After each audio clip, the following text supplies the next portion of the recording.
Hello everybody, it's Dawn and welcome back to First Light Creations. And today we are going to be using some mirror card, some silver mirror card this time. Last time I think we used gold mirror card. This time we're going to be using silver mirror card, just to be different. And we are going to be making a 6x6 card. And I'm going to keep mine with the fold at the top. And once we've finished with it, I'll decide what we're going to call it. We might be calling it a multi-matte panel card or something, multi-matte panel card or something like that. So we'll see what it gets called as we get going.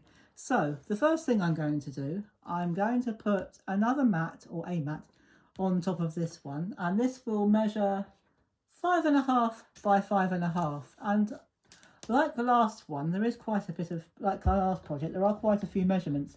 And again, I will add all of them in the description box down below. And I am using my giant glue stick. You can use a glue stick for this. You can use tape, but if you use tape, you've got very little chance of taking it off and repositioning it. So you can use tacky glue for this. I'm using my giant glue stick because I've got it on my table. But you can use any glue stick or glue that you've got. But you don't need the construction weight glue for this. It'll make it too heavy. So, and I'm going to lay that down there. And I'm going to, that's the beauty of using glue. You can slide it around until you're happy with the position. And of course, especially if you use something like this type of glue, this glue stick, you can just wipe any excess off. So I'm going to slide that until I'm happy with it. I think I'm reasonably happy with that where it is. So that's our base. And then you're going to need 4 pieces of mirror card that measure 2.5 by 2.5, like that. And you will also need another 4 pieces of patterned paper. It's not going to be the same. You can use all the same pattern if you like, but I've used a slightly different pattern for the mats, for the smaller mats. And this will be another 4 at 2 by 2 inches. And I'm going to turn that over, and again, I'm going to use my giant glue stick, but you can use tape or a tacky glue if you like. And I'm going to stick this on, and if you're using directional paper, this isn't particularly, but if you're using directional paper, do make sure that you put your panels the right way round, otherwise it'll show. But this one is sort of directional, but it wouldn't matter too much if you did it slightly differently. And I have, this is the first one, and you do 4 or 3 more exactly the same way. And I'm going to bring these in. I've already done them in the interest of time, because I'm sure you don't want to watch me do the same thing 4 times. And there we go. And on the back of there, on all of them, I have got some foam tape. And what I'm going to do, I'm going to take them off, I'm going to take the backing tape off anyway, and we're going to lay them down like that. So we're going to create another panel, or another pattern, or panelled pattern, whatever you like to call it. So I'm just going to make sure that it lines up at the top, but from where I'm sitting I can't actually see the top. So I think that'll be about right. And I'm going to take that one off like that and put this down. Now you can use any paper, you don't even have to use mirror card if you don't want to. You could use another pattern, or you could use a plain coloured card. You can use whatever you've got in your stash. So again, I'm still using up what I've got in my stash, and I still seem to have an awful lot left over. So we're going to just take this off, hopefully relatively quickly. There we go, that's all the backing tape taken off of that one.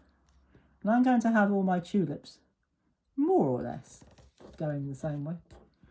And there we have, well, we're not quite finished yet. You could leave it like that if you wanted to, but I'm going to put another couple of panels on the front here, and one of them will be a sentiment panel. But yet again, I have got another mirror card, and again, you can use plain card or pattern card, whatever you wish to use.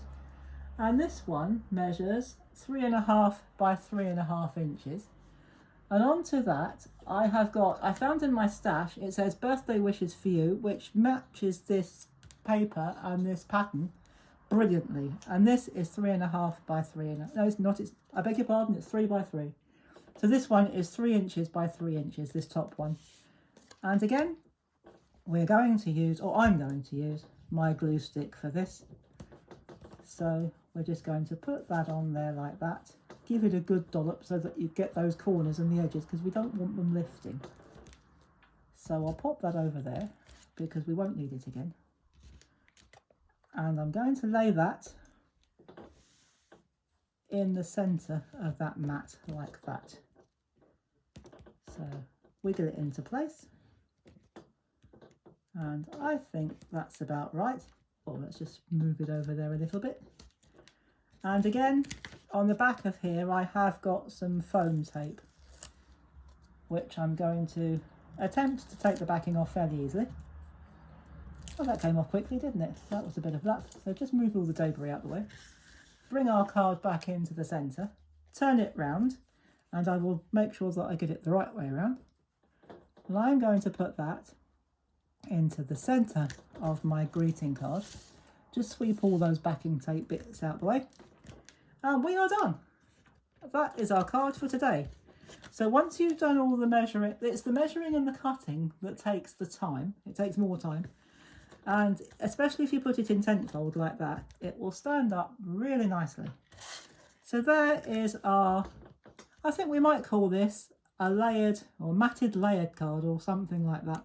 But when it goes up, you'll see what I've decided to call it. And so there we are. There is our, maybe we'll call it a layered panel card or something like that. A layered panel card. I rather like the sound of that. So whatever you want to call it, there it is. It's finished. So I hope you've enjoyed that, and indeed you have a go yourself and raid your paper and your card stash and see what patterns and arrangements you can come up with. So thank you all for joining me. I do hope you've enjoyed it and you do have a go yourself. Thank you to all of our subscribers, both new and long term. It's lovely to have you on board. And I will see you again on Saturday. And on Saturday, we're going to be making a very special project and something a little bit different. And I know on this channel, different is normal. So pop back on Saturday and find out what I get up to then. And in the meantime, thank you again for joining me. I do appreciate it. Have fun, stay safe, and as always, happy crafting. Bye bye for now.